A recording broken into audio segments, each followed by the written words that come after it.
Hi, this is Reinhard from Everyday Systems. About 15 years ago, in 2006, I came up with this idea for minimalistic tracking of habits called the habit traffic light. The idea was you take a habit you're trying to build and record somehow every day whether you succeeded, failed, or were exempt because it was an official day off, an S day in no S diet parlance, Saturday, Sunday, or special days. So, green for success, red for failure, yellow for exempt, the colors of a traffic light. You could mark these on a physical calendar, green smiley faces, etc., in magic marker, as someone posted a picture of just the other day on the Facebook group. You could use different fonts or background colors in Google Calendar or Outlook. You could even use a simple app I created just for this purpose called the Habit Cal. At the time, it seemed original, but now there are dozens, if not hundreds, of apps that do something similar. The point of all these related tools is not data gathering per se, quantitative navel-gazing, but to focus your attention on complying with the rules of a behavior or behaviors you are trying to habitualize, and make it more difficult for you to kid yourself about whether you are actually following them or not. The color coding makes your success or failure jump out at you, impossible to ignore, and provides an irrational but strangely compelling chromatic incentive. You come to really want those greens and avoid those reds. Virtue may not always feel like its own reward, but green sure does. Part of that chromatic incentive is a visual nudge to bounce back from failure while still recognizing it, to drown that red in a sea of green, or see those reds becoming sparser, at least. So unlike some other habit-building structures like Jerry Seinfeld's Don't Break the Streak, where you focus on building as long a chain as possible, an unbroken chain of consecutive success days, on never making a mistake, a habit cal is flexible in the face of slip-ups. It helps you bounce back. It gives you visual credit for sometimes, usually, and mostly, as well as perfection. Today I'm going to talk about a more sophisticated way to track habits that builds on the habit traffic light and habit cal, but goes beyond them. It's much more flexible than any of the apps or mechanisms I just mentioned, but retains, if you are careful, and this is key, that element of simplicity that I think is so attractive and important about the basic habit traffic light concept. After all, to quote myself from the Everyday Systems homepage, one of the core Everyday Systems principles is no keeping track of things. The system shouldn't require you to keep track of anything beyond the day of the week, what planet you are on, etc. You have too many things to keep track of already. I call this new system the Everyday Systems Lifelog, and it's not a new app or a high-level concept, but a set of specific conventions for using a spreadsheet to keep track of your habits and other personal metrics. Lifelog isn't even a new term, but I have a specific Everyday Systems approach that I'm going to focus on. Another way to think of lifelogging is quantitative journaling, or keeping a diary with numbers. It's a sort of spreadsheet diary. Now, you may not need this. A paper calendar and magic markers can do just fine for tracking habits, maybe even better if you're tracking just one.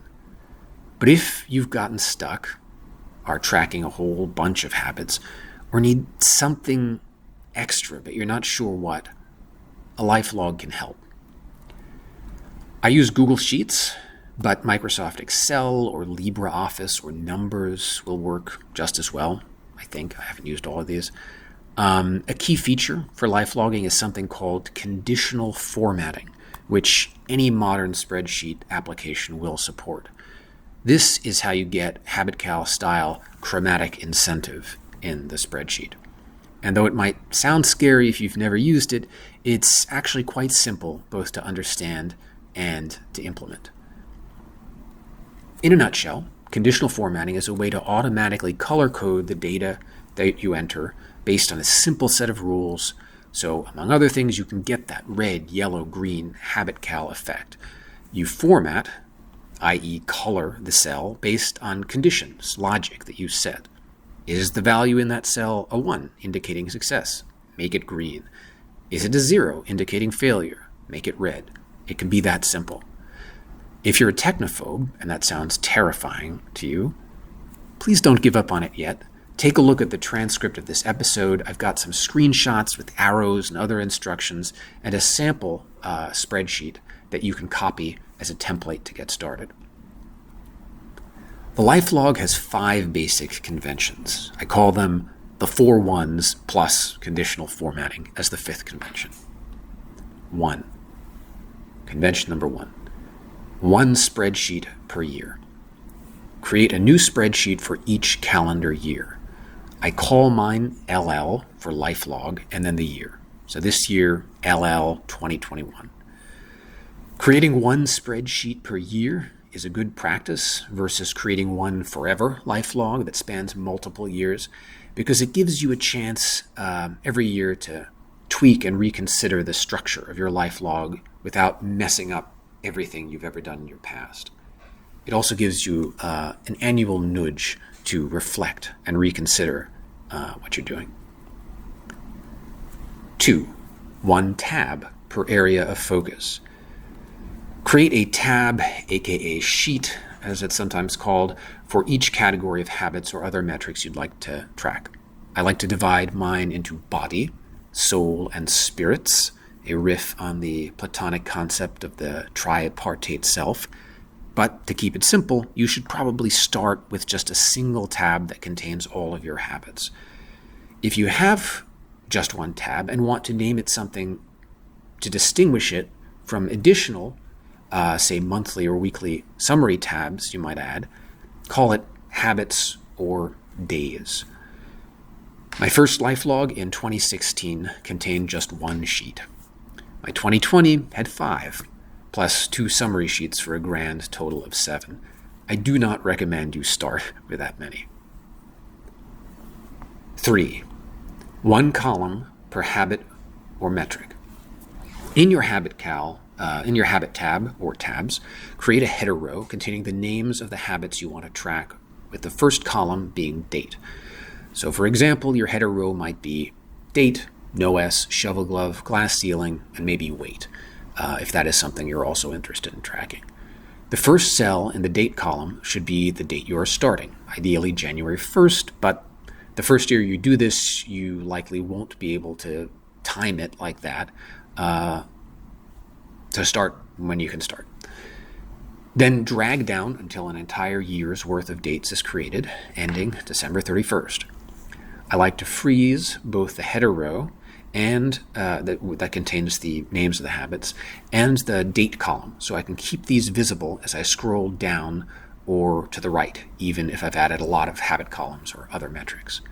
But I do like to try to avoid or minimize horizontal scrolling, so I use short, sometimes single-letter abbreviations for habits and metrics I'm tracking, so I can squeeze the columns onto one screen if possible. So W, for example, for weight. This has the helpful side effect of also obfuscating what you're doing if you're tracking potentially private or embarrassing things and someone glances over your shoulder. 4. 1 row per day.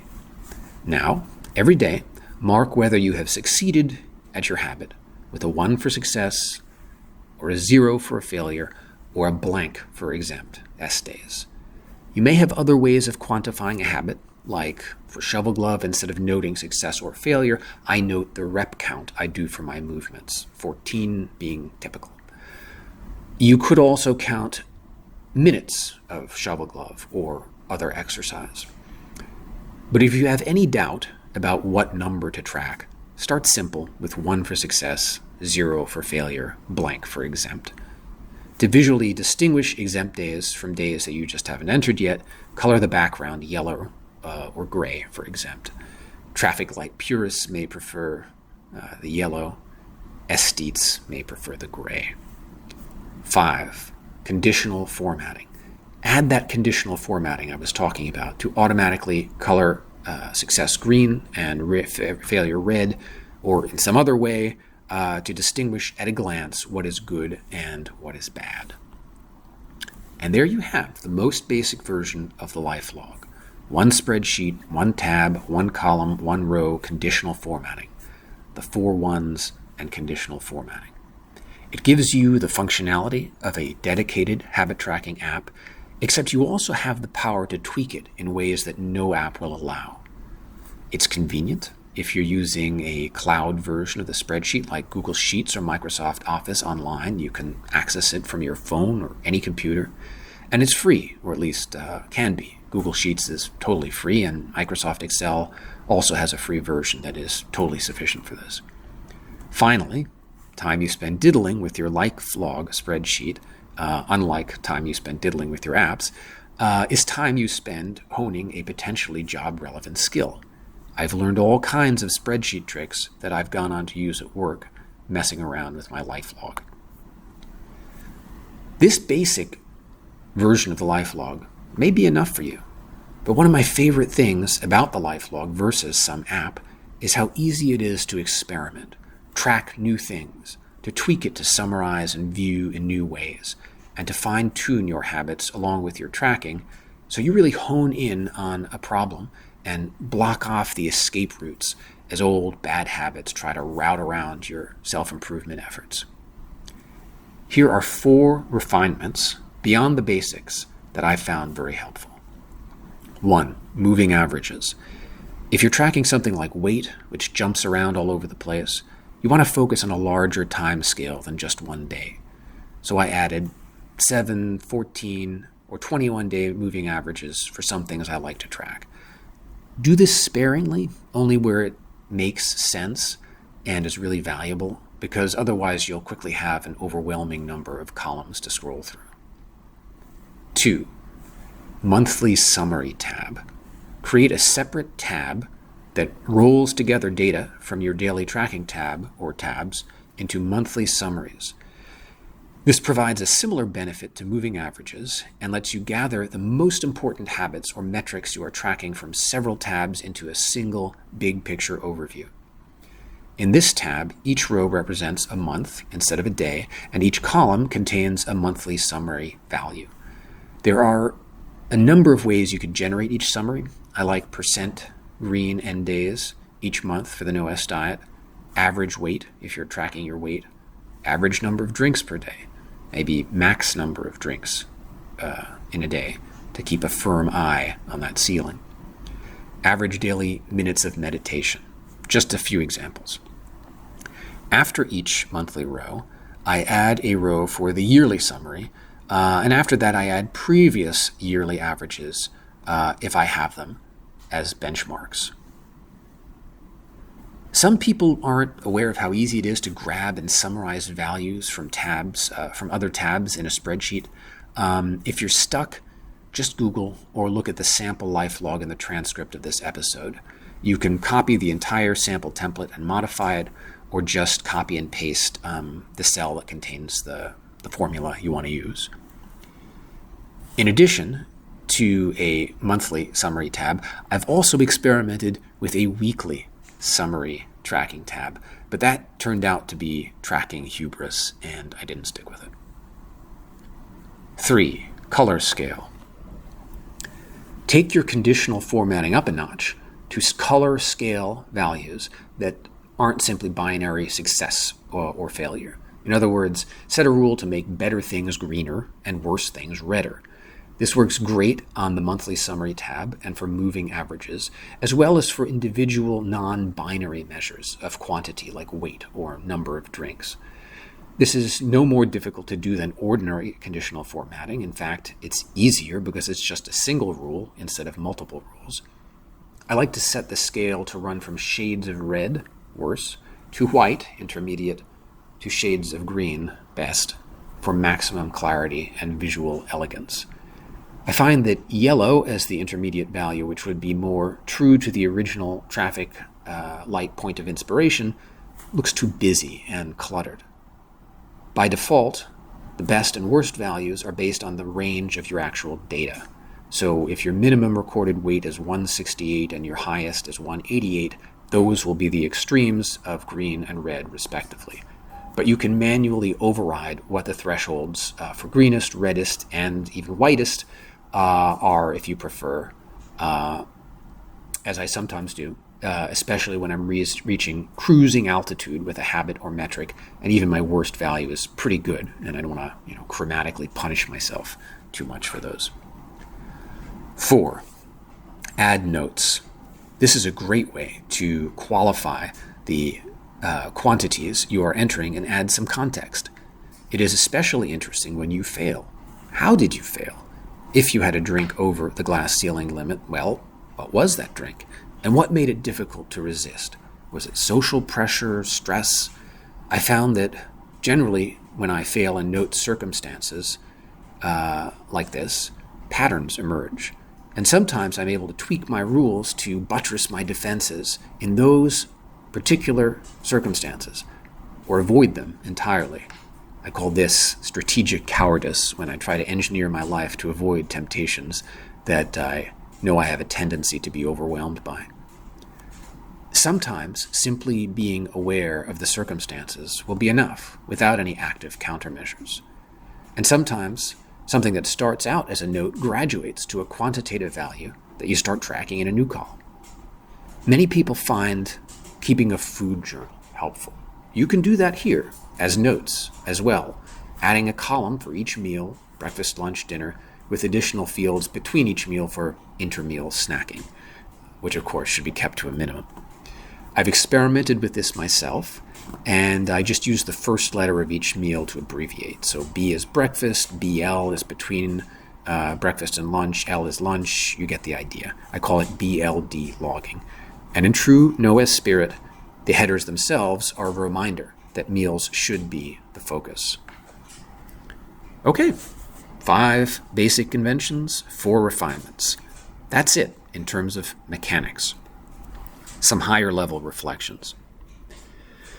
Since you can access Google Sheets and Microsoft Excel on a phone, you could update your Lifelog directly as soon as you have something to add, just like a dedicated habit tracking app. But I prefer to mark values on the physical index cards I carry around with me, personal punch cards, and update the spreadsheet once a week all in one go. Keeps my screen time more limited and focused. Google Sheets has great sharing options, so you can easily share your Lifelog with select friends or the whole world for additional accountability. But I find that I quickly started tracking very personal things and didn't want to do that. It can have that diary element to it, right? A quantitative diary is still a diary. The Lifelog does, I admit, go a little beyond what day of the week it is and what planet you're on, but not gratuitously, I think. You get a fair amount of bang for your extra buck of tracking effort, as long as you're careful.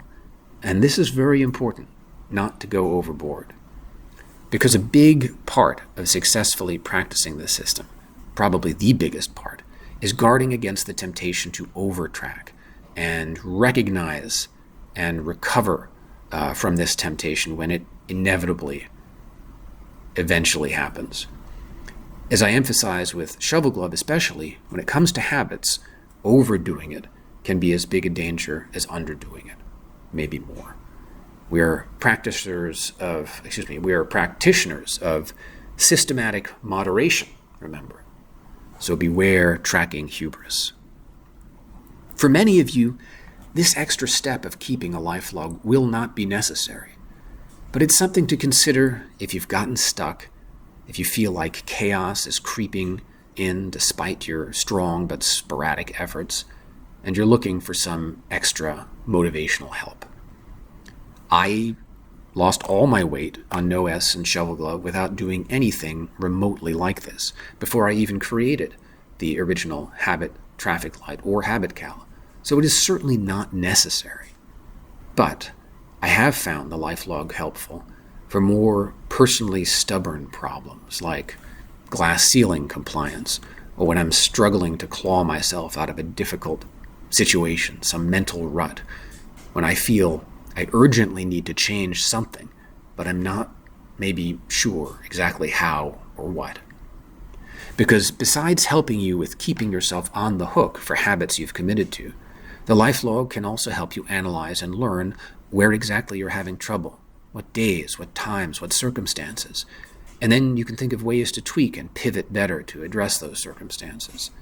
It's a way of flexibly keeping yourself on the hook, a structure for providing just enough oversight and control, preserving the impulse behind your resolutions while allowing controlled tweaking to refine them. Although I'm publicly describing this system for the first time, it's not something I've just started practicing. I've been using and refining my own Lifelogs going on 6 years now, and I think I've learned a lot in the process, including, crucially, some humility about what I can and cannot accomplish or even sustainably track. And I hope some of what I've learned will be useful to you. Since it's a very visual thing, rather than talk you through all the details of conditional formatting and dealing with spreadsheet functions, as I mentioned, I'll stick some screenshots in the transcript with arrows and notes and link to a dummy sample Lifelog that you can copy and use as a template to get started. Thanks for listening. May the rest of your 2021 be more green than red, and may you attain some useful self-knowledge if you try this while avoiding tracking hubris.